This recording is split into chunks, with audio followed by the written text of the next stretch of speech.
held in Embu County. And also this week we do have the Executive Director of UN Habitat in studio with us. We have that interview for you. But first, let's have the highlights.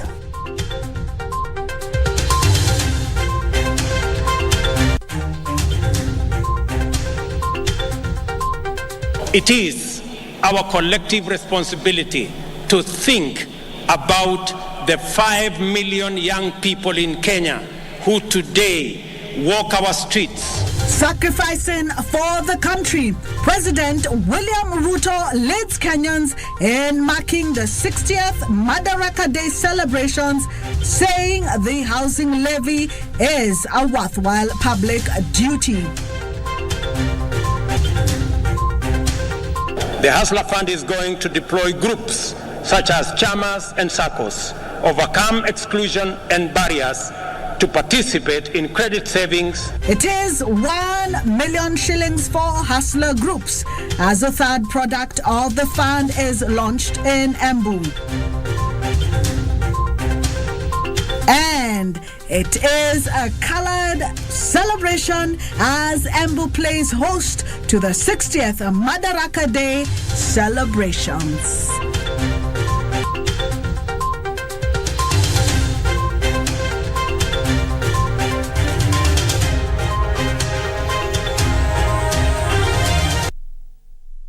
Brian Muraru is our sign language interpreter. Remember, we would love to hear from you. So if you do have any comments or stories that you would like us to cover for you, you can send us messages on our social media pages. That is Instagram and Facebook, KBC Channel 1.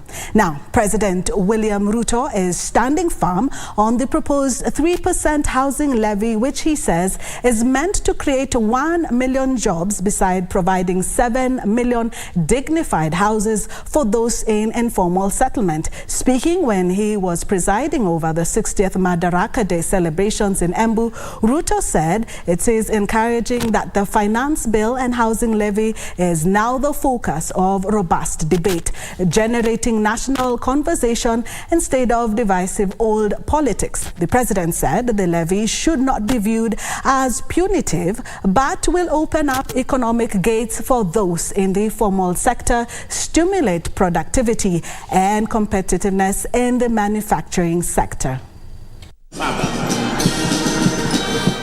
Acknowledging the robust debate generated by the housing levy proposal contained in the new finance bill, President William Ruto used the 60th Madaraka Day celebrations to rally Kenyans to support the proposal.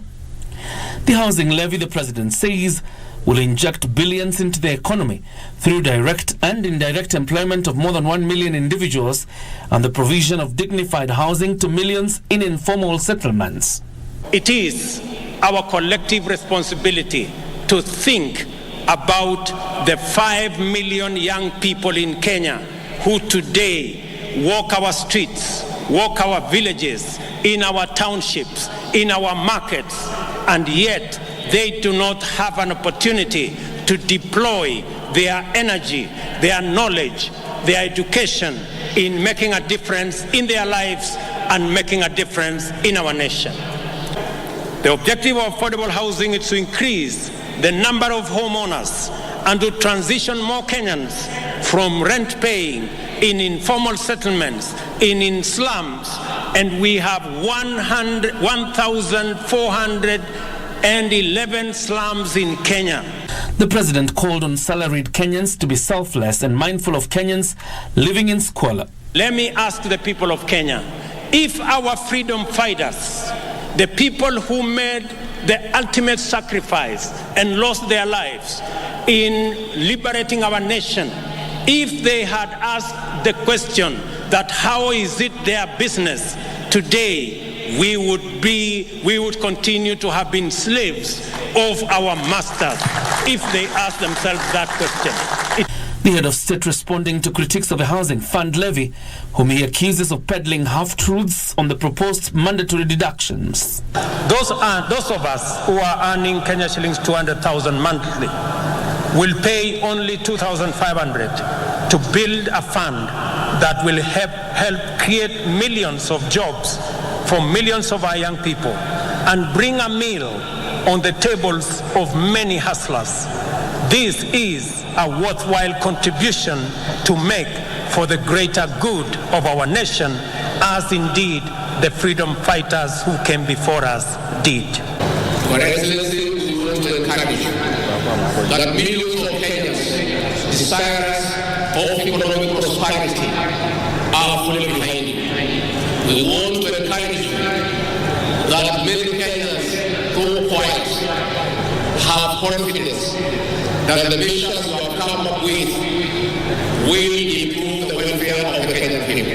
With fears that the housing fund could open the floodgates of mismanagement and corruption, the president warned that he would not entertain greed in his administration. I have made a personal commitment to use all instruments and authority at my disposal to curb waste and eliminate theft.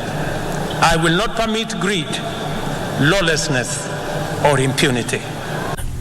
The head of state further announced the launch of a second tier of the Hustler Fund, dubbed the Hustler Group Loan, that will target micro and small enterprises formed by groups and SACCOs. Second product of the Hustler Fund will usher our unique collective-driven competitive market enterprise to the online domain. To promote inclusion, the Hustler Fund is going to deploy groups such as chamas and SACCOs, overcome exclusion and barriers to participate in credit savings, social security, health insurance, and other socio-economic amenities. The borrowing through the Hustler Fund, according to the president, will spur manufacturing and increase competitiveness in the export market. John Jacob Curia, Prime Edition. Well, Kyria just telling us about the president's speech during the Madaraka celebration. Some of the things that people have been talking about, first of all, is the Hustler Fund. And the president did talk about the group loan launch, which is a product launch. And there would be also be able to borrow from 20,000 to 1 million shillings. And that will be on the first phase of 20.2 Kenyans who have also been able to access about 30 billion shillings. The president also did talk about housing, and he did talk about also the levy, which he continues to say is not a tax, but he would like to see housing also, apart from giving people good homes, that it will be able to provide jobs. And he made an estimation of 1 million jobs that will come from the housing program. And this will be a transition where a lot of people who pay rent will be able to comfortably take up a house where they can pay the mortgage sort of and still pay it like is a loan. So it will be a transition from paying rent, and eventually you will become the homeowner. The president also did continue to talk about better education on this levy, that it is not a tax, and this is going to improve housing in Kenya. We will be having another interview for you, just talking about also sustainability, urbanization, and the cases that we have here in Nairobi. And so, able to get dignified housing. He really stressed in his speech, he really stressed on the matter of housing, and he also did talk about agriculture and food security, where 5 million farmers have been registered nationwide. And he did say that the farmers will be able to plant an additional 200,000 acres of food, and so far 2 million more kilograms of seeds have been utilized in 2023. And also still in agriculture, the government did say that this is one sector that is of great priority for the government. He did also touch on the food security and also food pricing. But the president also said that the nation is going through a difficult path and all of us do need to sacrifice. He did also talk about education, where today we saw him unveil a new funding model for higher education and also employed 35,000 new teachers to address the teachers shortage. And also he did talk about redesigning of the curriculum. The president, of course, did touch on fuel and transport. He spoke about other options, including electronic motorcycles, which will be available by September. It's what people on social media have been talking about, and also rollout on electric vehicle public transport system and introduction of efficient and affordable clean vehicles as some of the sustainable options. Also, he did talk about technology, digitizing government, and he did talk about 3,570 government services that are going to be online. Now let's move on now to politics, where President William Ruto says the 2022 general election brought to an end tribe and tribal chief kind of politics in the country. The president, who led Kenyans in marking Madaraka Day celebrations in Embu County, said Kenyans rejected divisive and personal politics and instead went for issue-based politics. The president's remarks come amid a stalemate in the bipartisan talks that is set to address, among other issues, the presidential server's reopening. President William Ruto on Thursday led Kenyans in marking 60th Madaraka Day celebrations, the first Madaraka since he was sworn in September last year. The president, who pointed out the growth of the nation since independence, said the debate on the electoral body IBC and the outcome of the presidential poll has no basis since the court ruled on the matter. The people of Kenya finally broke free. The campaign was conducted purely on the basis of important national issues, foremost of which were economic issues.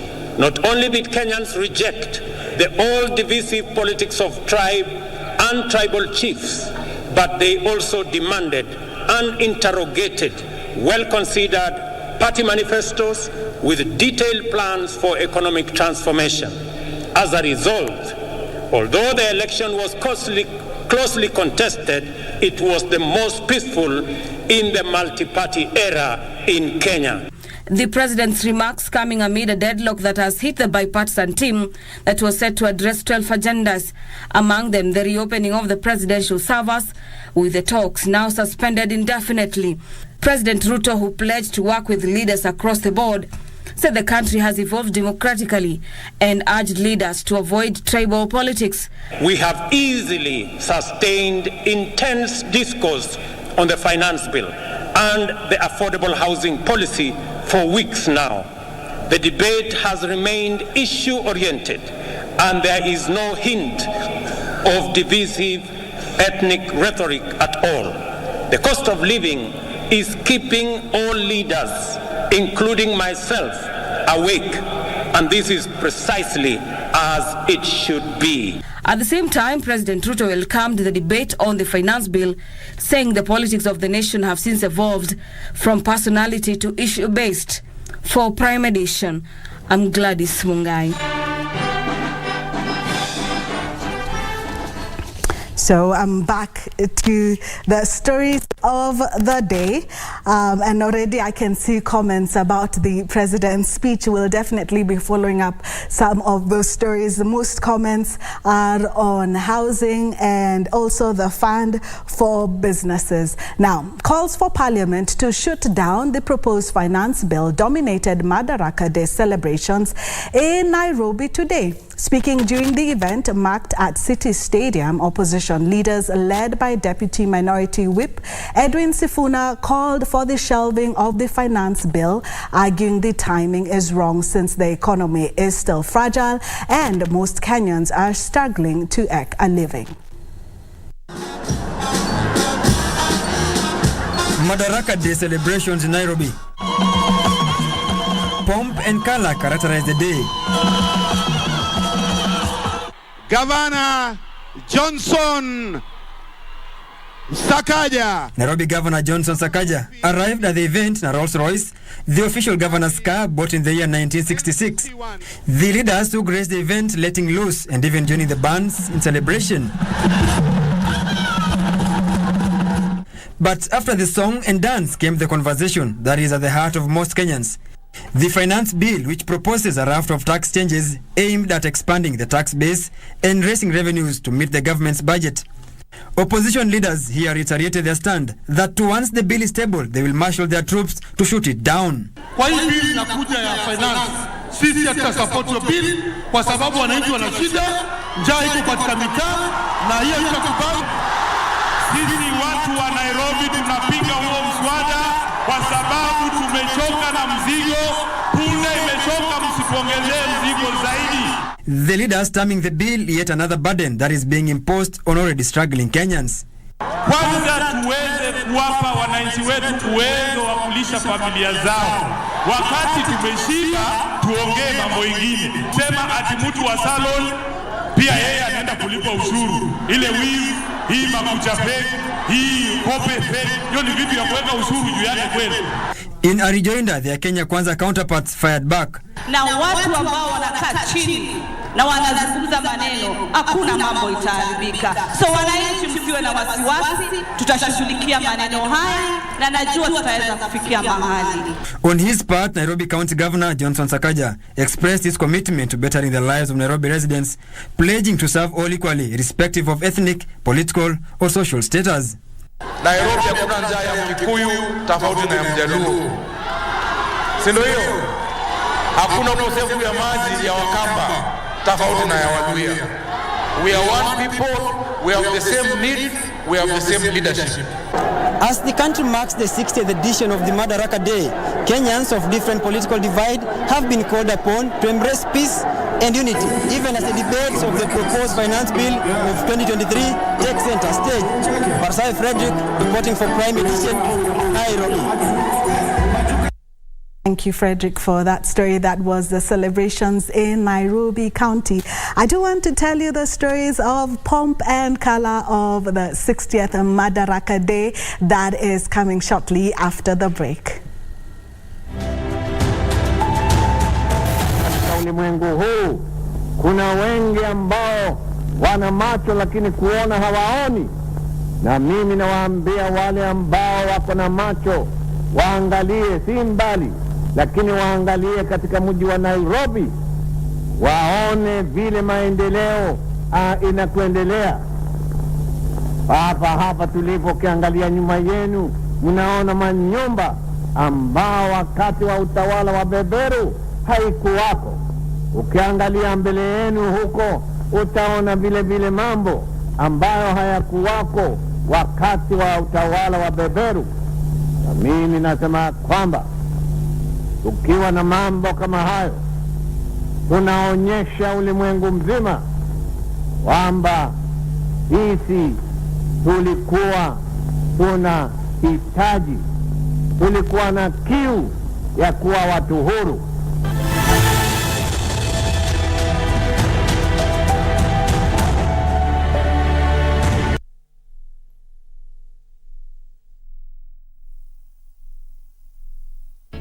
Cheza Loto Moto. Majina ni Milka Nyonga, mtaa wa Rongai. Nimefurahia sana experience ya leo. At least nimetoka na simu, but I can't believe nimeacha 100k.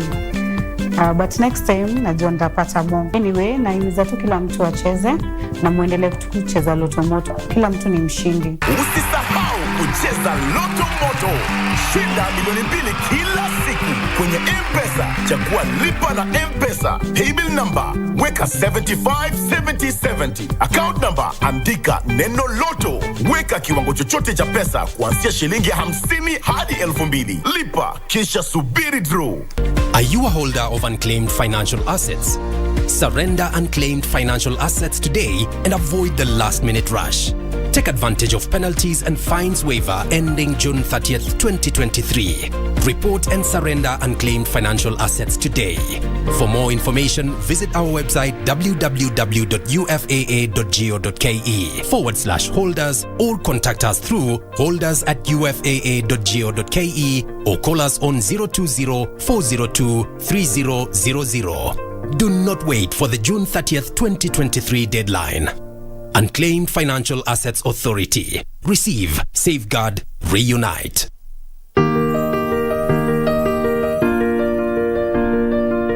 Huchagui familia yako, ni zawadi ya Mungu kwako kama ulivyozawadi kwao. Iwapo unakohoa, unahisi uchungu kwenye kifua, uchovu kila wakati, joto jingi mwilini, unakosa hamu ya kula au kupoteza uzito haraka bila kukusudia na kutokwa na jasho jingi usiku, waweza kuwa waugua TB. Nenda hospitalini ukapimwe. Ikibainika ya kwamba ni TB, utapewa dawa, na ukimeza vizuri ulivyoshauriwa na daktari, utapona. TB yaweza kuangamiza jamii yako. Usikubali.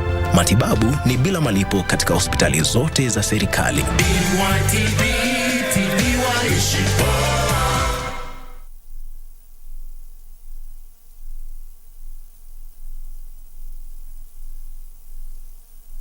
Welcome back.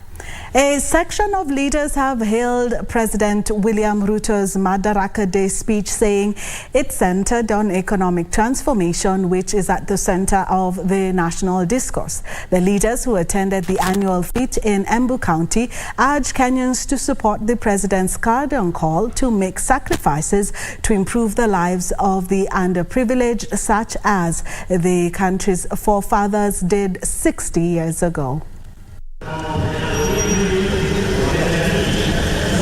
Leaders from the public and private sectors convened at Moi Stadium in Embu to commemorate the country's 60th Madaraka Day celebrations.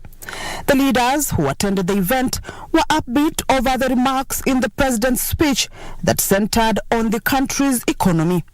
So it really spoke about empowering everybody so that we get true economic freedom and ensure that we have, in the agricultural sector, we go beyond just exporting raw materials to value addition and how we revive manufacturing. And if you listen carefully to the speech and you go around this, you go through the speech, much of what is expected by the hustlers is inside that speech. I'm actually quite happy that the president pronounced himself on the most pressing issue of the finance bill and how he intends to push it forward so that we can realize some of the things that we've been getting wrong all along. So the government's focus on making sure that nobody is left behind in socio-economic status of our people, particularly the poor, the downtrodden. Everybody is taken care of. That makes me very happy. The leaders urged Kenyans to be positive and avoid politicizing initiatives that put their interests ahead. On the high cost of living, the leaders said the government's projects should be embraced. Majorly, he did actually talk about potentially the reduction of cost. However, that one is understandably clear that it cannot be achieved when the whole world is facing an economic downturn. What is important, and I think he did mention about that, is ensuring that the economy will get the impetus that's required to spur development. At the same time, they supported the calls by the president for Kenyans to make sacrifices to improve the economy. The tax on the housing, that we should actually look at it as what we are doing to liberate everybody, and rather than as what is in it for me. And that was a big reminder to all of us. As Kenyans celebrate the 60th Madaraka Day, the message on economic liberation has been termed as key, with leaders saying that the president is on course and should be allowed to do so. Kamche Menza for Prime Edition at the Embu Moi Stadium, Embu County. Thousands of Kenyans braced the chilly morning weather to attend the historic Madaraka Day celebrations in Embu County as Kenya marked 60 years of self-rule. The auspicious celebrations were held at the Moi Stadium with a military parade, traditional dances, and recitals coloring the day.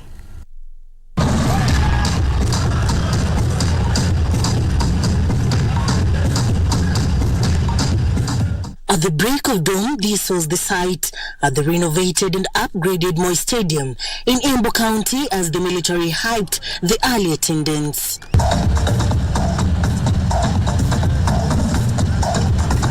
Kenyans from all walks of life streamed in numbers, with tight security at the entrance to ensure all was smooth.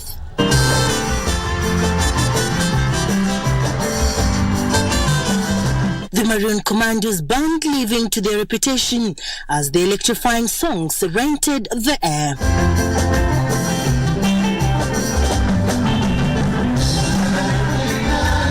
Marching in utmost military precision was of different security offices. Kitengo cha kina dada wakiwa katika mavazi yao rasmi ya sherehe, chini yake Chief Inspector Mary Oni. Ndege zilizo na uwezo wa kuruka kwa kasi kabisa. The fly past marching bands from Embu County. Taratibu kabisa na kuachana kushoto kulia, katikati ikipanda juu kabisa kulala chali linalosema Happy Madaraka Day. A map of Kenya drawn by 1,000 students.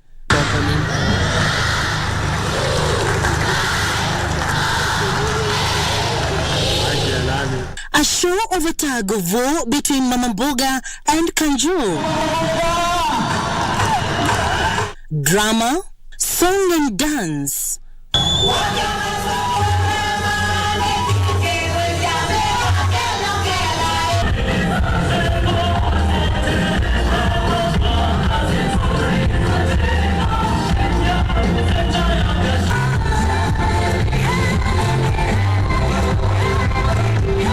Kwangu mimi ni heri ninyime chochote kuliko kuizungumzia vibaya nchi yangu Kenya, na kisa na maana ni kwamba ninaipenda kwa dhati. A tradition that has lived for 60 years, being marked every 1st of June to celebrate a self-rule. Well, since 1963, it's now Kenya at 60, and citizens are now hoping that the country is going to grow better, stronger, and services affordable. Serafina Robi reporting for Prime Edition from Embu County. Let me now take you to Kisumu, where the top political class gave this year's Madaraka Day celebrations at Jaramogi Oginga Odinga Sports Ground a wide berth, leaving the city managers as the only leaders from the political class to grace the occasion. Majority of the locals also stayed away, with only a handful of them dotted around the stadium to witness the occasion. Achola Simon with the details. Jaramogi Oginga Odinga Sports Ground, formerly the Kenyatta Sports Ground, was literally empty, with only a handful of locals turning up for the Madaraka Day celebrations.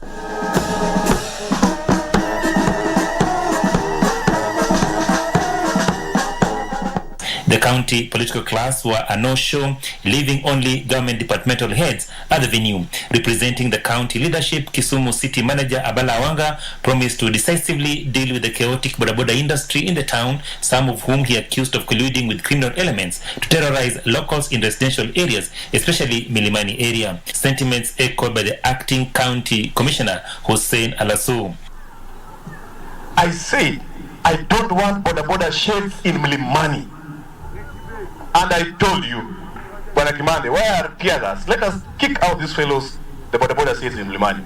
We have given them areas to park, and we have told them, if you stay in Milimani, let you organize drop-offs. Let you be dropped off. We brought Uber, and we included bodaboda in the Uber transport system. You can register with the bodaboda in the Uber, because we can't allow Milimani to be an area of thuggery.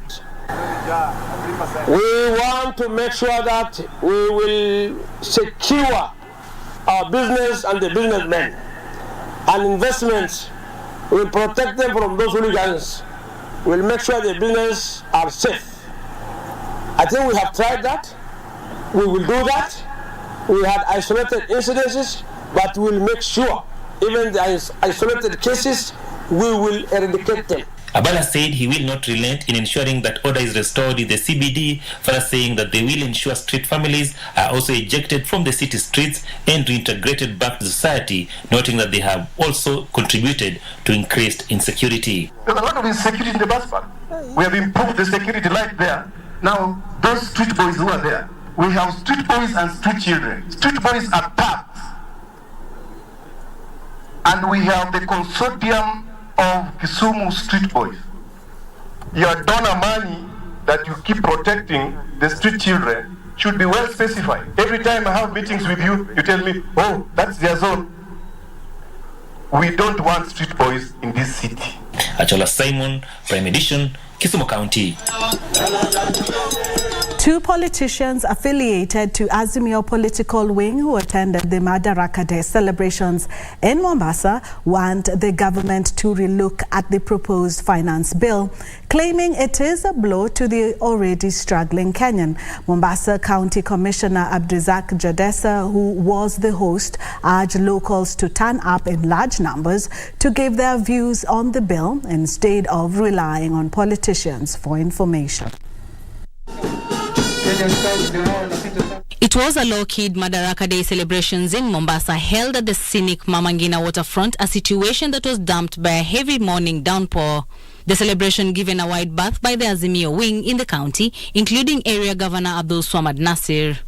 The platform turning a perfect avenue for politicians to debate the proposal on the finance bill. Ningependa tu kuwe na channels ambazo watu wataweza kuketishwa, waweze kuichambua finance bill, na ile ambayo raia hawataikubali, hata rais wangu hataikubali.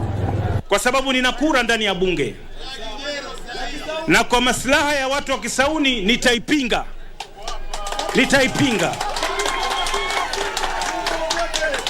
Na nina sababu za kupingia. Yako mazuri na yako yale sikubaliani nayo. 16% fuel levy. Ikipanda mafuta kila kitu kitapanda. Kwa hivyo hiyo nitapinga. Makosa ni kwamba mswada huo hauji katika bunge la Senate. Lakini kama ungekuja bunge la Senate, sisi sote tungeweza kupinga pia. Kwa sababu tumeona kuna mambo mengi hapo ambayo yamewekwa yanaathiri mwananchi moja kwa moja. Area County Commissioner Abdrizak Jaldesa challenging locals to exercise their constitutional right by turning up in large numbers to give their views on the bill, which is currently undergoing the public participation. Watoto wanahangaika, wamama wanahangaika. Tujali watu wa chini. Kwa maana ulituahidi, kwa nini usiweze kutuhurumia?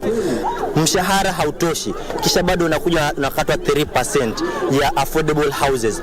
Kila mtu kama ni hesabu ya nyumba, acha ajipange kulingana juu. Hata sasa hatuishi kwa msitu, tuna mahali tunaishi. Hivi karibuni tutakuwa na ile public participation na zitaenda katika wodi yote, na mtafahamishwa juu ya hii hazina ya nyumba. Tafadhali usikuwe na opinion fulani, kuja sikiliza. Leaders present lauded the work done by the security personnel to deal with crime in the area.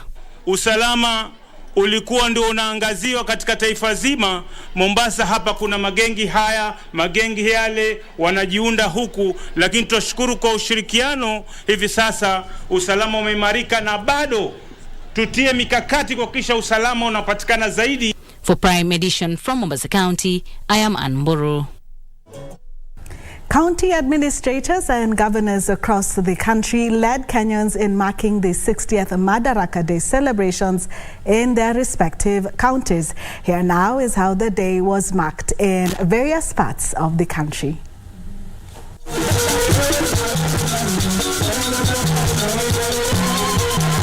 As a security committee, we are beginning to get concerned because there are some murders that are happening.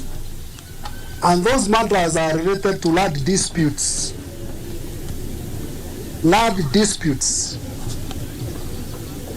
We are appealing to the members of public, if you are not satisfied or you have a dispute with a family member or a neighbor, please follow the law.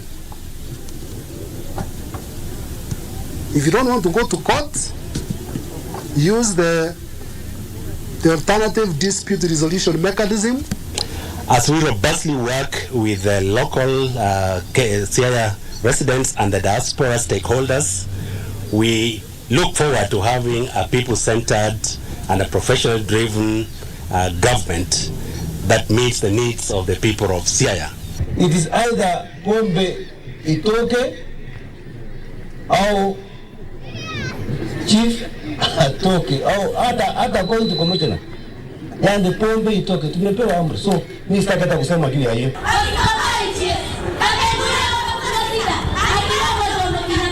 The security team tafadhalini, let's work together.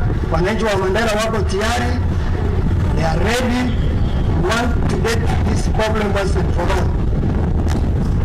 Vita vya ugaidi havitashindwa kwa mikiki, kwa mtutu wa bunduki.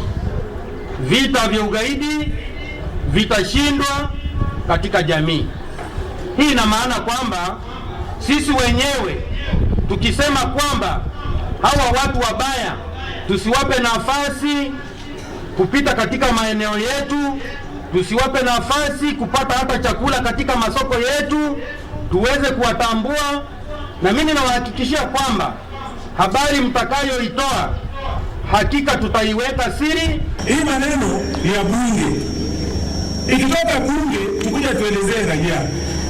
Unajua kumbe neno kile ulikuwa umeiweka ilikuwa inapotoza wananchi, kwa sababu wengine walikuwa wanasema sasa Ujamoga alikuwa hapo hatukusikia hii maneno, sasa Utoma ameingia hapo, sasa hii maneno imetokea wapi? But now the way you have put it, hiyo hata sisi ikifika tutaunga mkono. Na vijana ambao wao wanajulikana waliua kijana eti kwa sababu amevalia t-shirt ya Simba Arati, wakakata yeye akafa. Nataka niulize tafadhali vyombo vya usalama, wale vijana ambao wote, kwa sababu kamera zipo ziliwakamata vile walikuwa na huyo kijana, na hiyo kikundi ndio ile ilienda kupiga madaktari kule South Mugran.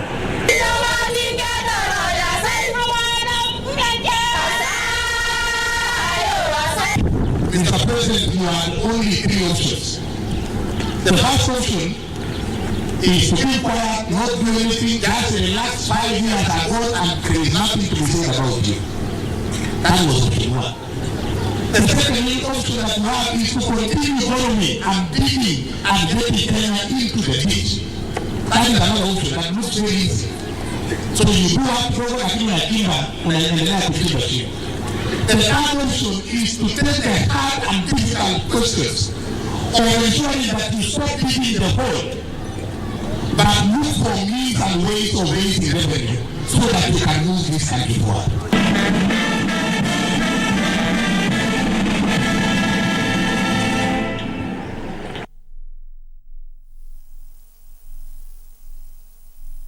The Policyholders Compensation Fund, PCF, is a state corporation under the National Treasury and Economic Planning that was established under the Insurance Act with the primary mandate of providing compensation to the claimants of an insurer placed under statutory management or whose license has been cancelled. It was established for the secondary purpose of creating confidence in the insurance sector. Policyholders Compensation Fund, dhamana ya bima yako.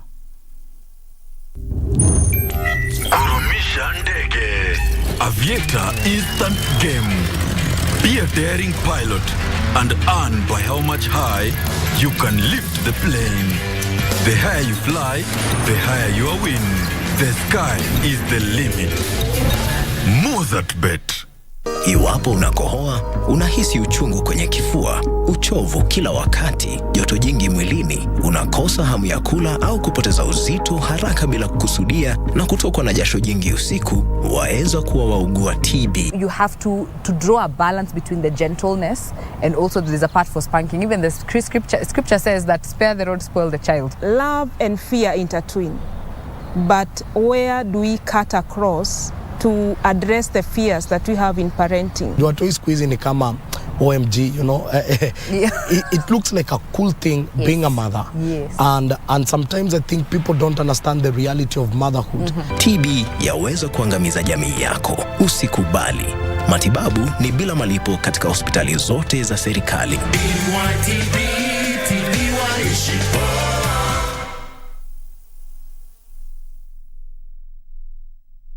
Welcome back.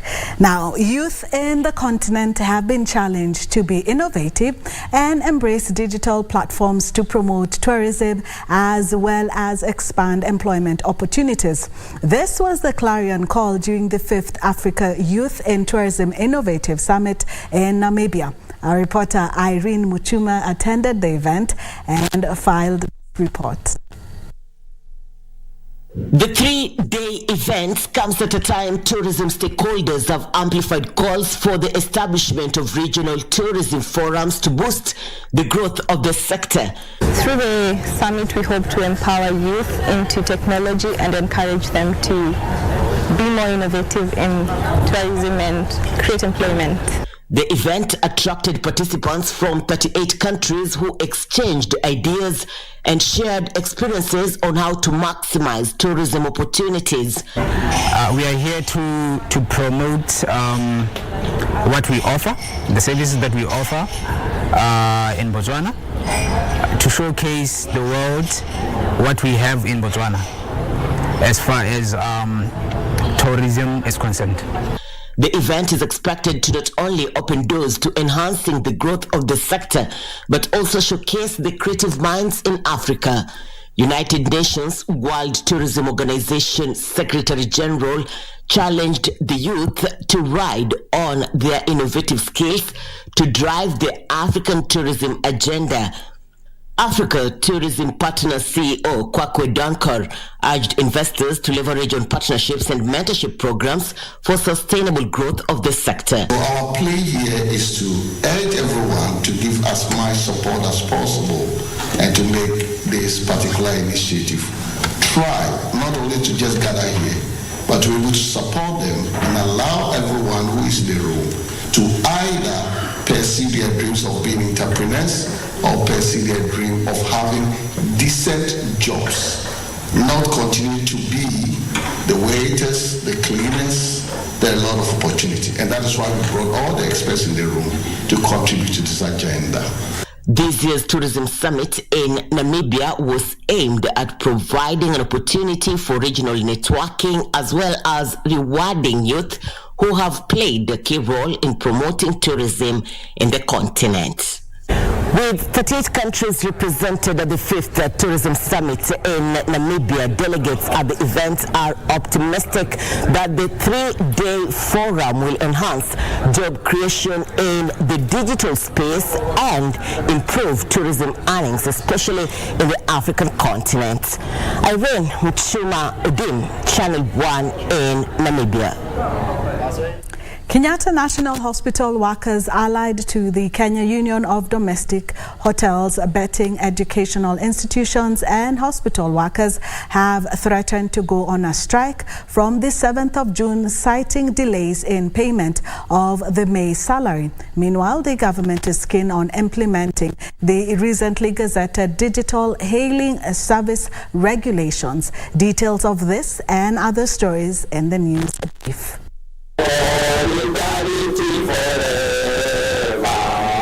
Kenyatta Kenyatta National Hospital workers allied to the Kenya Union of Domestic, Hotels, Betting, Educational Institutions and Hospital Workers, Secretary General Albert Njeru, issued the Ministry of Health with a one-week ultimatum to disburse payments, failure to which the workers will paralyze activities at the hospital. Cynthia is also calling for a salary review for the Kenyatta National Hospital staff due to the high levels of inflation. Being an essential service provider, we believe that it is essential also for the workers in the Kenyatta National Hospital and across all the hospital sectors to be paying their salary on or before 28th of each particular month. And unless these salaries are paid on 6th. Meanwhile, the government is keen on implementing the recently gazetted digital hailing service regulations. Transport Cabinet Secretary Kipchumba Murkomen says under the new regulations, drivers and owners of motor vehicles registered with the transport network companies will not pay commissions exceeding 18% of the total earning per trip. We are also working closely with the government to see the drivers who are not compliant for some reason, how we could shepherd them into becoming compliant. Elsewhere, all government agencies, law enforcement bodies, financial institutions, and international partners have been called upon to partner with the Asset Recovery Agency in the fight against economic crimes and money laundering. This is a good beginning, and I think having been operationalized in 2015, I think it's only fair that in 2021 you found it fit. Make an assessment of where it is that you had come from, the short journey of 6 years, and where indeed you intended to go. Speaking during the launch of the Asset Recovery Agency Strategic Plan 2022 to 2027, the Attorney General Justin Muturi emphasized the importance of putting more efforts towards establishing a formidable force that leaves no stone unturned in pursuing ill-gotten assets and bringing the perpetrators to justice. And the 2023 financial bill has its pros and cons, according to Dr. Benjamin Musau, an international taxation expert. He says the bill needs to be passed with amendments as it will help the government in funds mobilization. However, Dr. Musau says there is need for public sensitization and participation. The Union of Teachers, both the primary and secondary school, and the Civil Servants Union, and all the other stakeholders, including the Kenya Association of Manufacturers and KOTU, for example. And finally, Lake Kanyaboli in Siaya County has lost approximately 80% of its water volume after it broke some dikes, which have adversely affected the ecosystem. Subsequently, county officials have called upon the United Nations Environmental Programme to support the rehabilitation of the Africa's second largest oxbow lake. And we're appealing out to partners and the national government that there's need to be a major mobilization of resources, and therefore we come here not only to inspect but make an assessment. Victor Ochieng for Primetime News. Exposure to gender-based violence or any form of mistreatment makes one more vulnerable to mental illness. However, timely identification of the triggers of mental illness is key to building a resilience and establishing the necessary support systems. Here now is Pauline Nasimiu with the feature, The Hidden Triggers. Different forms of gender-based violence consistently lead to a range of mental illnesses globally. In Kenya, just as in most African countries, gender-based violence disproportionately affects more women than men. Men do not report the abuse out of fear that they will be laughed at, humiliated, or reversely accused of being the abuser. Kama hii African setting, wanaume hawafai kuwa wakinyoroshwa. Kwa hivyo hawezi enda kuambia watu umenyoroshwa, unanyoroshwa na unatulia tu. Men are like they're the head, you know. Money is known to be the lion, and some things like being violated to make him uncomfortable sharing out. Culture takes men to be masculine in nature, so they are determined to be stronger than women. Then if it is reported, it affects an individual's personal esteem, and at the end of the day, maybe they may end up committing suicide. The Constitution of Kenya provides for the security of person and protection against all forms of violence. Articles 25A, 29D, F and 50 prohibit any form of torture or treatment that is cruel, inhuman and degrading from either public or private entities. Statistics show that majority of the gender-based violence cases against women and girls are perpetrated by men. However, men and women can be victims or perpetrators of gender-based violence. You can encounter gender-based violence despite your gender. There are some misconceptions that says women are not abusers or they are not sexual. They can't abuse someone sexually, and you find that the fact is that the larger majority of perpetrators are men, but that doesn't mean women cannot be perpetrators. Some women are perpetrators, and that's now where you find that for the physical violence, maybe one partner comes and says, my wife actually physically assaulted me. Gender Violence Recovery Center, that has been instrumental in national legislation enactment in the field of gender-based violence, attributes the rise in cases of gender-based violence to the state of the economy. If the economy changes, definitely even that home can be affected in one or another. So for example, if you are a stay-at-home mom, you don't have a job and probably it's your husband who provides and he's only bringing little money. Sometimes, they feel like your work is just sitting there. You're not providing, they're actually the only one who are providing, or the other way around. So you find it can contribute greatly to GBV, because now that's where now you feel like, I think I'm the only one who is providing, I don't have a job. And again, now the disrespect comes in, they feel like they've been disrespected. It is noted that local government can promote positive mental health by investing in better housing and improve security. And again, issues to do with security. If they can actually have a look at that, because you hear most of the survivors who reports, you find that it was at night. I got late, I boarded a matatu, I boarded a motorbike, and then this happened. In the journey of eradicating mental health problems, there is still significant stigma preventing individuals from seeking help, leading to discrimination and prejudice. Although women and girls are the main victims of gender-based violence, men are not an exceptional. It causes severe harm to families and communities, leading to mental torture and emotional scar. Pauline Nasimi for Channel 1 News in Nairobi. United Nations Habitat Assembly will be happening right here in Nairobi from the 5th to the 9th. We have the details for you through an interview with the Executive Director. But first, let's have a short break.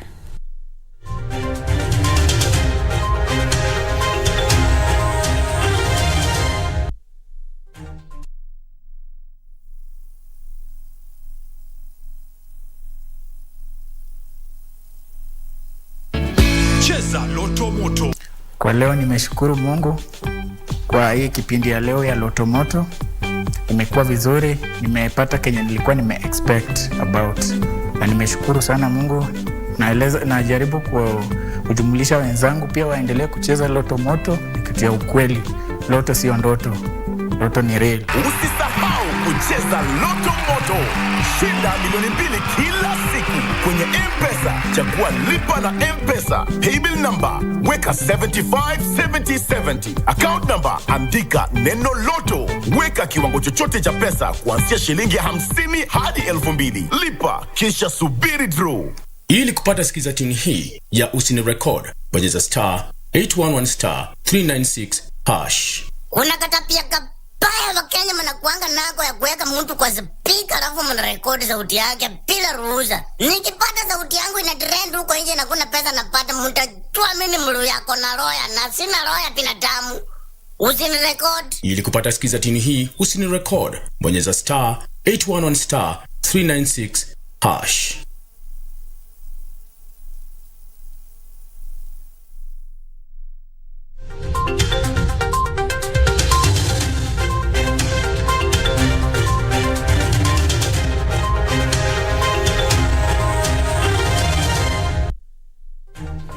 I have been telling you about this interview. I am so excited about the UN Habitat Assembly that is going to happen from the 5th to the 9th. And in studio, we do have the Executive Director of UN Habitat, Maimuna Mohammed Sharif. Thank you so much for joining us today.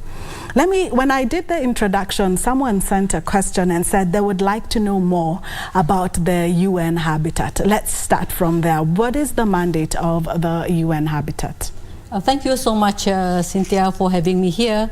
First of all, I would like to wish a happy Madaraka Day to all Kenyan today. Yes. So I think this is a sweet day, and thank you for having me here. Let me start that UN Habitat is the United Nations Human Settlements Program. Yes. So when you talk about settlement, it's dealing with cities and human settlements, and not only in cities, but it's also in the rural areas and secondary cities, tertiary cities, and all that. Yes. And we are mandated by the General Assembly for the promotion to promote socially and environmentally sustainable cities and human settlement. And our vision is to provide a better quality of life for all in an urbanizing world. Yes. So that is the mandate of UN Habitat. Yes. And what is the UN Habitat Assembly? Yeah, the UN Habitat Assembly is the highest legislative forum, platform, when we talk about urban issues. This is every 4 years in our governance structure of UN Habitat, and we will be having this second Habitat Assembly. The first one was in 2019, and this is the second one, and we are going to have it on the 5th, officially on the 5th of June to the 9th of June. But somehow that we already have a few programs starting on Saturday and Sunday.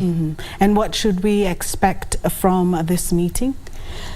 Since I said that is this is the platform for to deal with sustainable urbanization, and I really would like to see that, because the theme of the Habitat Assembly is looking into the multilateralism, how effective and efficient it is, and then in the promoting the urban future in this global crisis. There are 5 areas of priorities that we would like to see.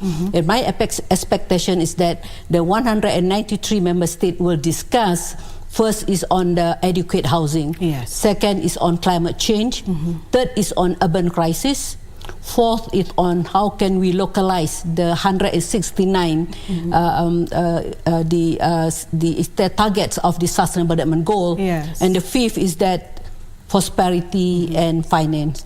So I really hope that the member state will discuss these 5 topics and come out with the outcomes where we can bring this to the high-level political forum in New York in July, where Sustainable Development Goal 11, which is we are the custodian, UN Habitat the custodian of this, to be discussed in New York, and of course towards the summit of the future in 2024.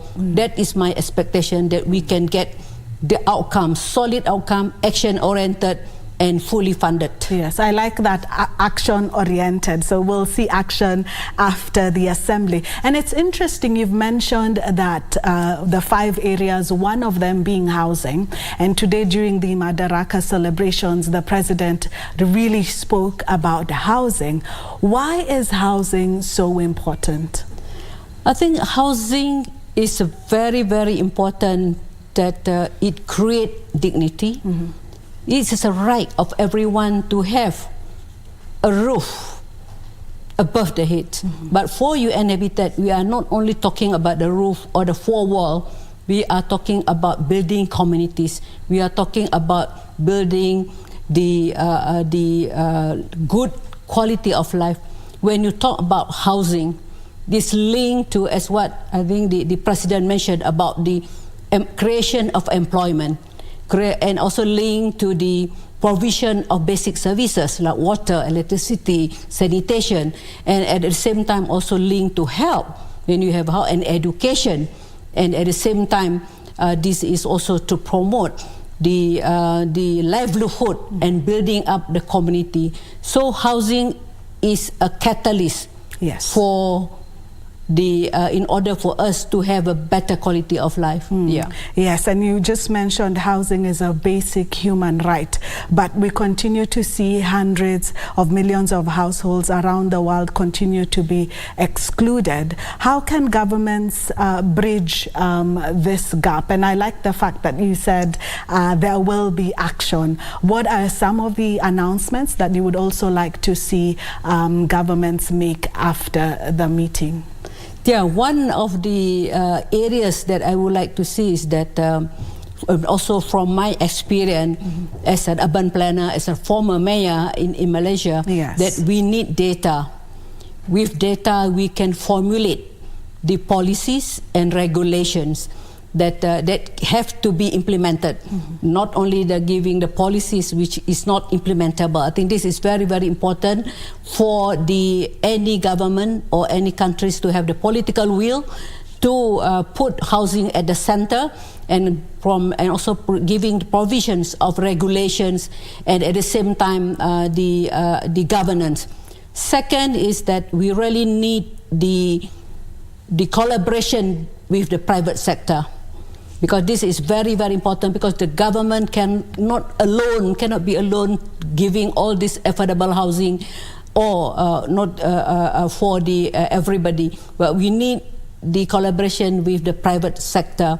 And how can we, but that's why with the governance and the regulation, how we can give the enabling factor environment to attract the private sector to also to join together with the government to provide affordable housing. And third is also on the financing. Because if you have the policy, you have the governance without the finance, this is also is very difficult. And I think last but not least, I think what the government of Kenya is doing is how can we transform, not only upgrade, but transform the slum. When he's mentioned about we have 1,140 slum in Kenya, how can we transform the slum? I think this is very important. And I have the experience when I was the mayor in Penang, how we can encourage the private sector to join us by giving them the actual data and also a different types of category of affordability. So in order to get housing at the center, I used to say we need 3 A's. It must be adequate, it must be accessible, it must be affordable. So that is very important. As a former mayor in Malaysia, I'm curious, when you're driving around Nairobi, are there things that you see that maybe can be done better to improve the county? And also when it comes to urban climate action, what are some of the programs that you think we should take up? Yes, one thing that when I touched down at the airport in 2018, I was impressed by the announcement of the Kenya airline. They said that, ladies and gentlemen, those who are giving plastic, please leave it in the plane. When you take plastic out from the plane, then you will get penalty. I think that is very good. So you knew this is the city I should be in. That is the action. And then I drove. I drove. You asked me about my first picture. I drove from the airport to the cities. When at that time I stayed in the Tribe Hotel, and I looked at people are walking along the highway. I think that is. I asked my driver, why are they walking? They said they are walking to the factory, to the place that they work. But I think that is another one, is in provision of the pedestrian walkways. I think that is one of the area. You can see that they're already done in many part of the city center. And the third, when you talk about climate change, I think there are 2 things when you look into climate change. One is climate adaptation. Second is climate mitigation. how the county adapt to the climate, for example, like natural disaster like flooding, and then heat wave, and then drought recently in this. So we, UN Habitat, work very close with the government of Kenya. We work very close with the governor. We recently launched the Nairobi River Urban Regeneration Project. Yes. And we also convert, looking into the city of Nairobi Urban Regeneration, Lituli Avenue. We did that together with the governor. And we also work together with the government, with the Ministry of Housing on Mavoko project. Yes. We provide the land, and then we work together with them, providing 5,000 units of affordable housing. And on the climate change, we are also working together with government of Kenya and the mayor, the governor of Mombasa, to look into the Go Blue project. How can we look into the coastal area, the marine planning? So I think this is started from the Go Blue conference that we had in Kenya. So there are, and also solid waste management. We did transform Dendora. Dendora, and also the how we transform the open landfill into public spaces. So these are a few areas in terms of the adaptation, and mitigation is looking into for example, we UN Habitat giving the tools and also the guidelines on resilience. So we are looking into two. One is the project, another one is giving them the guidelines, the tools, and also the policy, working together with the government, the county, and also the community and the youth and the women's group. Yes. Let me take you back to the Habitat Assembly. Yes. I'm curious about the draft resolution. Oh. Yes. Tell me a little bit about that. Yeah, we are now working into a few draft resolution. Of course, is on housing. Yes. There's a draft resolution on housing. There are draft resolution on this slum transformation, on climate change, and also on localization of the SDG, and also on the draft resolution on the biodiverse and the resilient city, which is very much linked to the 5 themes that I mentioned to you. Yes. Adequate housing, urban crisis, the localization of SDG, and then on the finance. And at the same time, it's also on the climate change. So the resolution are towards the 5 themes, the 5 priorities that the member state identified. Yes, yes. One cannot, and I've listened to many of your speeches, and you really like talking about the SDGs, but there are still many countries that are missing the goal. What can be done to enhance the chances of nations meeting the SDG goals? Yes, from our studies and research, all this global crisis started with COVID-19 and then with the disasters. We are, I think, that is far behind from achieving the SDG, because now we are already halfway. We are only 7 years towards 2030. I think what we really need is that's the reason why the theme of the Habitat Assembly is how effective and efficient the multilateralism. We need to tackle, in order to accelerate the implementation of SDG, we need integrated approach. We need to work together at the global level, regional level, and also within countries and within cities. I think this is very important. Second is that we need to translate policy into action. We have so many reports already. I think we have, the scientists have shown us the report is enough report, enough resolution. What we need now is that action, and action at all levels, not only at the government, also action at the individual, action as the company. For example, looking into the new innovation, new technology, and looking into the circular economy. And at the same time, I saw just now that is by September you will have the the electric motorbike. Yes, the announcement by the president. That is also ways how can we reduce the carbon emission, because cities emit around 70% of the carbon emission globally. So apart from the walking, now we'll have the electric bikes. I want to find out, even as we have the UN Habitat Assembly next week and have discussions, and you keep on mentioning action, how does that then now trickle down to the people or citizens of the various countries? That will be my next question for you, but first let's take a break.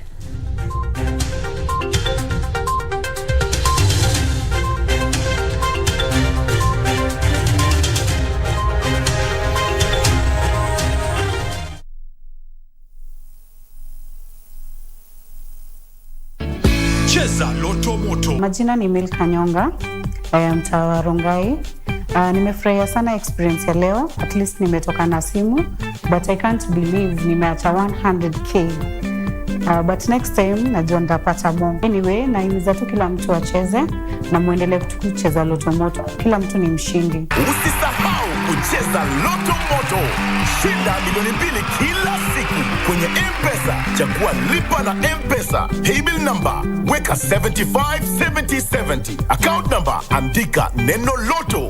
Weka kiwango chochote cha pesa kuanzia shilingi 50 hadi 2000. Lipa kisha subiri draw. Sundowner Sunset Date goes county. This time to the land of opportunities. All roads lead to Embu County. Sundowner will be hosted live from the iconic Isaac Walton Inn with their grand collabo. Catherine Donye and John Obongo Jr., the Wicked Weekend Man, and thereafter John Karani JK will keep you on your feet with hits from the 80s and 90s till late. Good morning, Mr. Walker. There will be country music performances by Carrie B. Karaoke sessions with Kid Karaoke and much more fun. No dull moment when Sundowner fans get together. Sundowner Sunset Date Embu County Edition, proudly brought to you by KBC English Service and the Kenya Tourism Board on 3rd June 2023 at the Isaac Walton Inn, starting at 2 p.m. Entry 500 shillings at the gate. Tembea Kenya, Tembea Embu.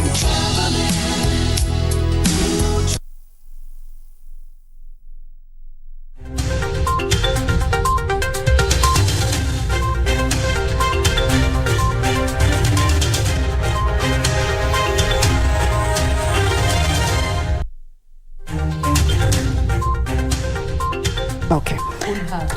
Welcome back. The discussion is still going on. You just caught me just asking a few questions about the UN Habitat Assembly that's going to happen right here in Kenya from the 5th to the 9th. And I like that during the first half of the interview, you kept on talking about action, that even during this second conference, you would like to see not only discussion, but action points. How do we then educate the citizens and people and ensure that there is behavioral change, that these meetings are not just good meetings, but actually the citizens understand the importance of some of these things discussed and how they can take part? Thank you so much, Cynthia, for that. I think this question is very, very close to my heart. Yes. Because it's when you talk about action, I think before we can change other people, we have to change ourselves. That's true. There is the behavioral change. Yes. The change I want to see in my country must first begin with me. The change start, with me. Begin with me. Yes. Yeah.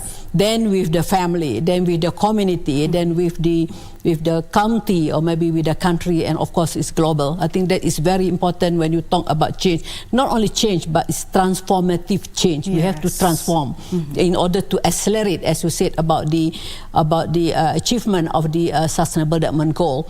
And what I would like to share also with you is that when you talk about the change, then one of the topic that we were going to discuss during Habitat Assembly is localization. Yes. Meaning that how can we bring the global commitment, the global policy, Paris Agreement, New Urban Agenda, Addis Ababa, going all the way down to the ground, that the aunties, the uncle, the fishermen or the traders understand what is it about.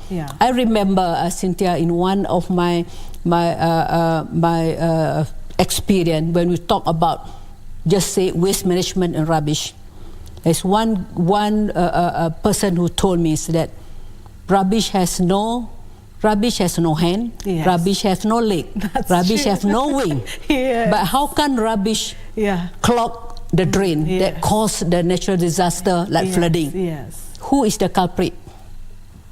Exactly. It's us. I'm learning. It starts with me. That's with me. So I think this is very important. One is the capacity building and education. To educate actually the young people. I mean the children, the school children. That's why when you talk about waste management, when we have the Waste Wise Cities initiative, we include also the young, the youth, and also the children at school. I think this is very, very important to start at a young age. Because I think sometimes it's easier to talk to the young people, and then they can go back. Mom, don't throw the rubbish. I learned from school. It's not throwing the rubbish. That is another. Second is also from our Habitat Assembly, we will have also Urban Expo. This Urban Expo is for the other member states or the countries or the cities to showcase the example that is successful to transform their cities, and also to showcase their challenges, hoping that there can be a change of ideas, change of the best practices. This is also maybe hopefully that can accelerate the achievement of the SDG. And another one is also we at UN Habitat, we have the capacity building, we have the training. We just had a few training with the Kenyan government official to understand, because once they understand the content of the 17 SDG and the 169 target, and then they can translate it maybe in Swahili, in other language, like in my language, maybe in Malay, so that can be understood by everybody. I think this is very important. Communication. This is how can we communicate the UN language into the people on the ground. As you said earlier, localization. That's why one of the resolution will be also the localization. How can we localize the SDG? And even as you're talking about localization and talking about even starting with children at a young age, then are we going to see the UN Habitat begin to have more programs in Kenya with schools? Yes, we have the youth unit in UN Habitat. We are dealing with school children. I remember, Cynthia, my first encounter, my first official work that I, at that time on the first or second day, I met the school children in Gigiri. They came to visit our complex. And then they asked me, then I give this to them. I said that, how can you, he asked me a question, how that you are now from Malaysia, you came to Nairobi and become the ED. For us it's very difficult. Then I said that, let's turn the impossible to I am possible. You know the word impossible? Change it to I am possible. So I think this is one of the areas that we are looking, and we have the youth center. Youth center in many countries, especially also we have youth center in Matare, we have youth center in Rwanda. It's very active, very successful, and we are also having a new center also in other parts of the in Mozambique when I went there to visit, and also in Burkina Faso and all that. We work very much with the young people. And here in Kenya, what has been your experience in the rural areas, and is there a particular project that has stuck out for you during your visits? I love Kenya rural area. Yes, it's especially the weather. It's so nice. And when I was waiting for this, then I look at the what the president said, that is about agriculture. Yes, I think this is the potential of the Kenyan rural area for to have this food bank in terms of increase in terms of agriculture commercially. I think this is very important. And if you look at around that, is you have a lot of the vegetable farm and then the flower farm, and I think potential of the Kenyan rural area is on the husbandry and also cattle rearing and in the agricultures for food production. I think that's very important. Another one, of course, is your tourism, your Masai Mara, your Amboseli, and all that. That's also stuck into my eye. And I think what is important is that when you talk about sustainable urbanization, we need to provide facilities that available in the city, in the rural area, so that we can cater the needs of the people in the rural area, so that they don't have to come over to Nairobi to go to hospital, to clinics and all that. So whatever facilities that you have in the cities, they should be given maybe in different category, different size in the rural area. Then that is also very, very important for the urban-rural linkages in terms of giving the sustainable urbanization. Yes. I want to follow up on the conference, and also for others who might not be able to attend, but we can follow it up on social media. What will be the hashtag? Hashtag UNHA2. Unha. Okay, I'm definitely writing that and following up from the 5th to the 9th of June. Thank you so much, Maimuna Muhammad Sharif, for joining us today. And I did follow us and notice some things about you, that you've enjoyed living in Kenya. You truly love Kenya, and also you are truly a champion of sustainable urbanization. Thank you so much. Thank you so much, Cynthia. Thank you for having me. Thank you. Well, the conference will be held next week from the 5th to the 9th. We will definitely be following up that story for you. I can see the sports desk is ready, so let's change gears, and after the short break we will have sports news for you.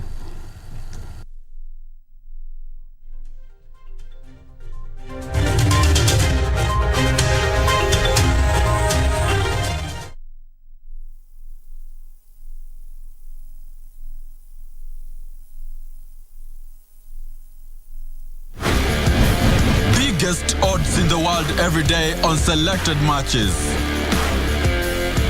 Make a decision. Mozart Bet. Berlin is calling. The footballing fraternity is taking note. Defending champions RB Leipzig have reached the DFB Pokal final for the third successive season after an emphatic 5-1 win over SC Freiburg. Danny Olmo, there's no pressure on him, and he's found Nkunku! Ruthless! Similarly, Eintracht Frankfurt are into the final of the DFB Cup following a 3-2 victory over VfB Stuttgart. The DFB Pokal hits a crescendo on Saturday, 3rd June at 9 p.m. when RB Leipzig will be up against Eintracht Frankfurt, live and exclusive on KBC Channel 1. Don't miss out on the unexpected delight. It is Colomwani against Bredlow, a battle Colomwani was never going to lose. KBC Channel 1, your true sports partner.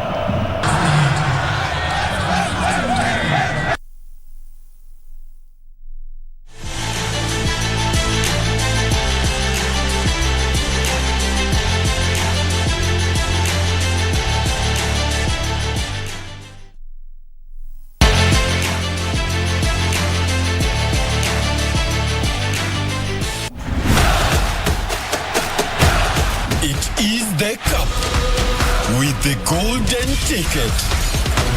Mozart Bet Cup, 2 million shillings. CAF Confederations Cup, kuwa mshindi. Mozart Bet Cup.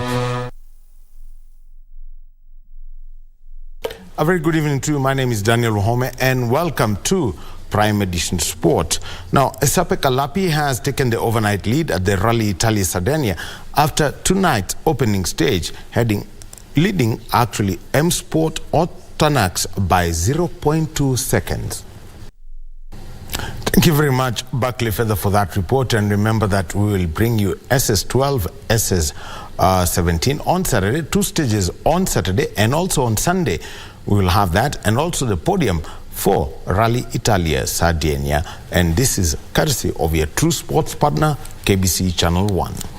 Now, FKF President Nick Mwendwa has launched the FIFA FKF Women's Football Campaign at the Kasarani Annex. The global program aims at increasing female participation in football and fostering the development of women and girls in the sport. It focuses on nurturing young players, providing them with the necessary support and guidance to excel in football and pursue national team and professional opportunities in future. The campaign will focus on players in school teams and coaches from primary schools, as well as help create a platform to commence girls' grassroots football leagues.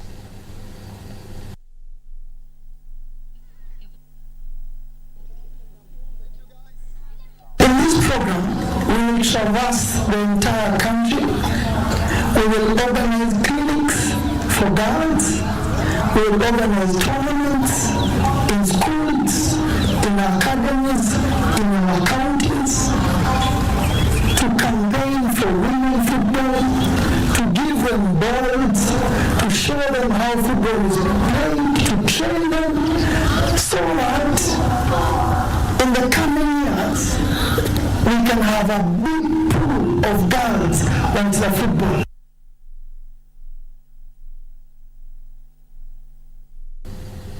Moving on is that over 2,000 schools from Arusha and its surroundings stand up for the first ever athletics championships, dubbed Upendo Friends Watoto Festival at the Sheikh Abed Karume Stadium in Arusha, Tanzania.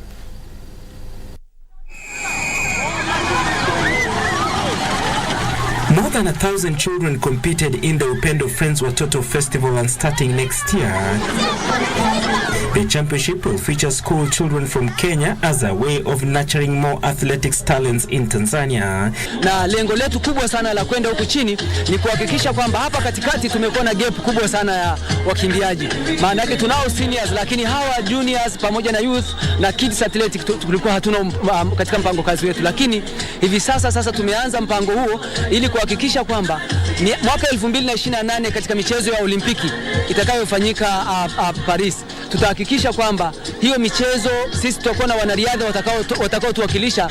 The event was used as a preparation for this year's second edition of the East Africa Sports Tourism Challenge, set to be held from early December in Geita Province, northwest of Tanzania, and will bring school boys and girls from Kenya, Uganda and Tanzania together. Zawadi kubwa za mashindano yetu ambayo tunafanya inakuwa ni safari za kitalii. Mimi kama balozi wa utalii Tanzania, kwa hiyo nimeona zawadi kubwa ambayo tunaweza tukawapatia watoto zaidi ya fedha ni kumbukumbu za wao kwenda kufanya utalii. Kwa hiyo washindi wa leo 70, watoto 35 wa kike na wa kiume watapata nafasi ya kwenda kutalii katika hifadhi ya Arusha National Park. The one-day athletics championship brought together children from the ages of 5 through to 16 years who competed in various races from 100 meters to middle distance and road races. Away from the local scene is that Sevilla won their 7th Europa League title by beating Roma 4-1 on penalties following a 1-0 draw after extra time at the Puskás Arena in Budapest, Hungary. The final had to be decided via penalty shootout after the for the third consecutive time in the competition. Sevilla lifted the Europa League trophy for Gonzalo Montiel, who scored the winning penalty for Argentina in the World Cup final against France, stepped forward to score the winner and win Sevilla their 7th final in the competition after 2. Well, that's the sport for tonight, but remember that KBC Channel 1 is your true sports partner and will be bringing you specifically the TV stages of the WRC, season 2023, starting with Rally Italia Sardinia, like we did between 7 and 8 p.m. tonight. And the next stages that we're going to bring to you on Saturday, 9 a.m. and at 4 p.m. on Saturday, we'll give you Koiluna Loel, which are basically SS 12 and 17, and also the power stage that's going to be there. And this is going to be at 9 a.m. and at 1:15 p.m. on Sunday. So mark those times. You've got 4 stages of live rally to watch, and you can see the best drivers in the world as they compete for the World Rally Championship. It starts with Rally Italia Sardinia. The next one is going to be the WRC Safari Rally. Thank you very much for watching. Back to Cynthia Nyamai.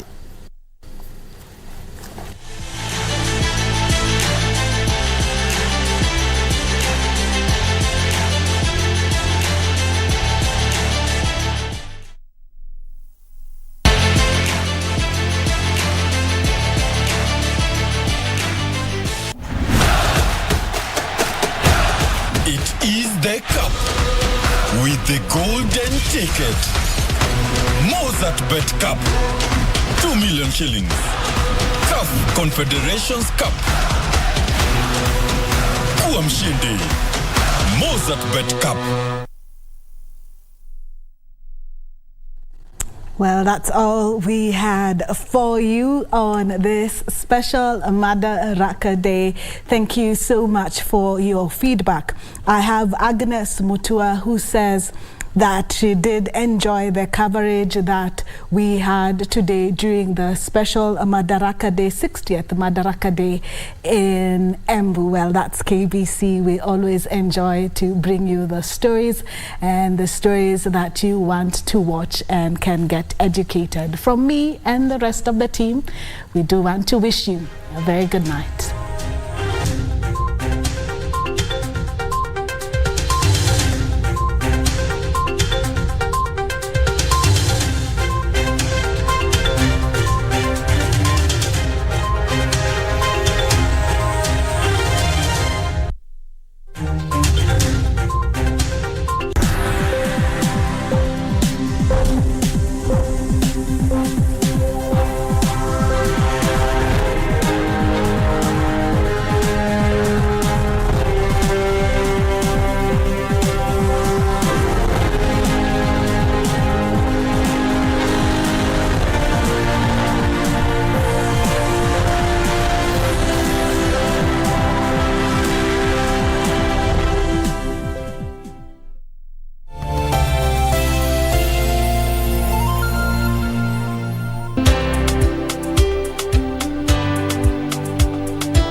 Oleaje wase, mimi naitwa John Jeroge, nitoka hapo hivyo Ruiru bypass. Leo niko huku kwa Rotomoto. Nimekuwa nikicheza Rotomoto na win big.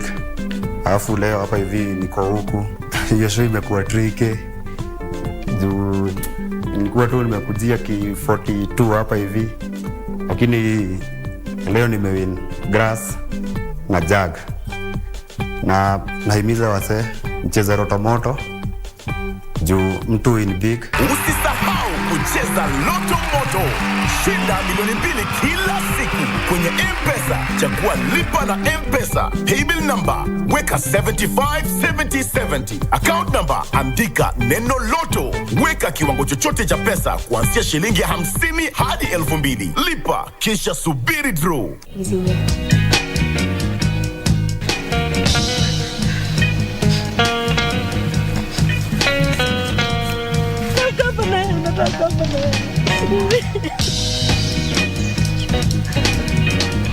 Unawezaje shika bibi ya mtu hivyo?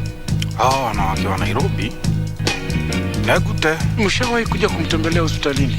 You know I can really see through you, uncle, huh? Tunajua umekasirika saa hii. Let's go, Tiffany. Unaona kama Kathy atakuja. Maybe if she was a good wife, Dad would have been around. We'll be fine. That cannot happen while Glenn and I are still alive. You need to take it easy with your mother. In this house, I am the boss. I have a feeling Paul ni kama anajua. Well, I'm planning to sit them down. If you're not blood family, kindly step outside.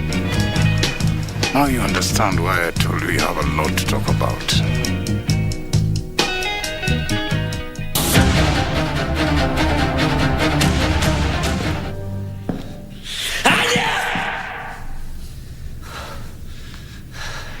신발은 다른 누군가가 갖다 놨을 수도 있지 않습니까? 그럼 타살이란 얘긴데, 아니 누가 이 신부님을 살해하겠습니까? 쪽에서는 그 수산이 부검이 난리가 났습니다. 생각보다 일이 훨씬 더 커질 수가 있어요. 누구 맘대로요?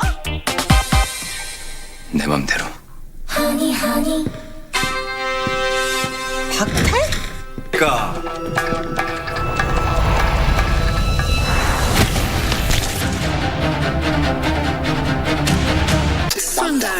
Sundowner Sunset Date goes county, this time to the land of opportunities. All roads lead to Embu County. Sundowner will be hosted live from the iconic Isaac Walton Inn with their grand collabo. Catherine Donye and John Obongo Jr., the Wicked Weekend Man, and thereafter John Karani JK will keep you on your feet with hits from the 80s and 90s till late. Good morning, Mr. Walker. There will be country music performances by Carrie B, karaoke sessions with Kid Karaoke, and much more fun. No dull moment when Sundowner fans get together. Sundowner Sunset Date Embu County Edition, proudly brought to you by KBC English Service and the Kenya Tourism Board on 3rd June 2023 at the Isaac Walton Inn, starting at 2 p.m. Entry 500 shillings at the gate. Tembea Kenya, Tembea Embu.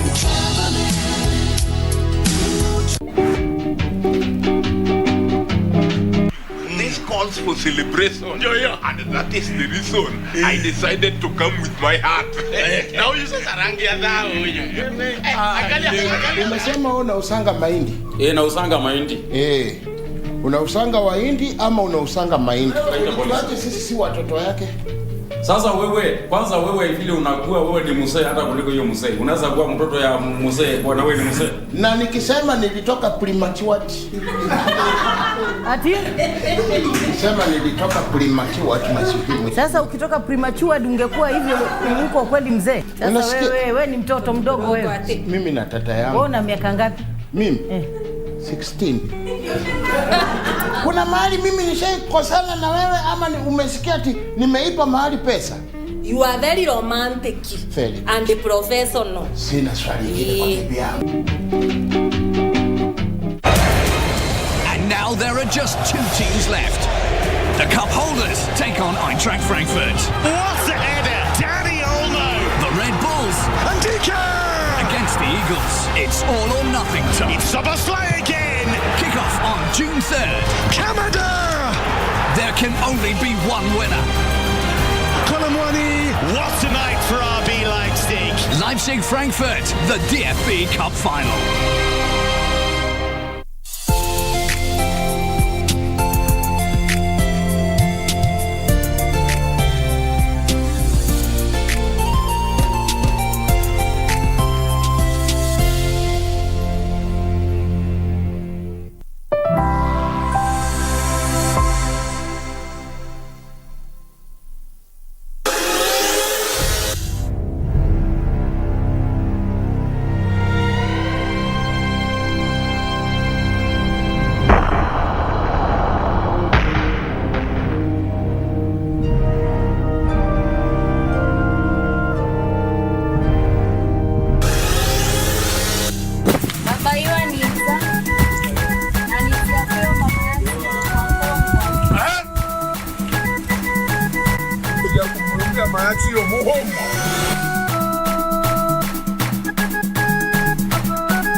Nikuwekea vitu vichikozi. Sio? Mtu mzima mwenye mavuri yako na kiwawa, badala uende kamaze zawe nziwa na kunihea. Kwa kuteni kuisha ni haji. Kwa kuniambia mimi navyo.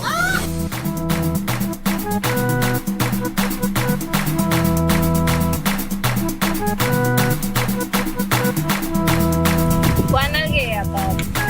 Nyanagea mwanamke wangu kono. Sio mtu baba. Haya, oza, unachi. Baba Yuanita, Cynthia kumyombe amayati yompongwa.